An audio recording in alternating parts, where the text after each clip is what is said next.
ಹೌದು, 1,00,000 ರೂಪಾಯಿ ತಗೊಂಡು ಏನ್ ಮಾಡ್ತೀಯಾ? ಅಮ್ಮ, ಈ ಊರ್ನಲ್ಲಿ ಒಂದು ಬ್ರೈನ್ ಸ್ಕೂಲ್ ಇದೆಯಂತೆ. ಅಲ್ಲಿ ಕುರುಡು ಮಕ್ಕಳಿಗೆ ಊಟ ಹಾಕಿ ಪಾಠ ಹೇಳ್ಕೊಡ್ತಾರಂತೆ. ಆ ಸ್ಕೂಲ್ಗೆ ಡೊನೇಷನ್ ಕೊಡೋಣ ಅಂತ. ಒಂದು ಮುತ್ತಿನ ಕತೆ, ಮುತ್ತು ರಾಜನ ಕತೆ, ನೀ ಹೋಗೋ ದಾರಿಗೆ ಹೂ ಬಿತ್ತಿದ ಕತೆ.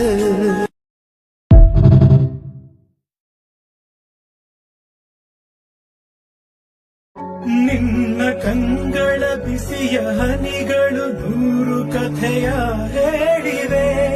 ನಿನ್ನ ಪ್ರೇಮದ ನುಡಿಯ ಕೇಳಿ 100 ನೆನಪು ಮೂಡಿವೆ.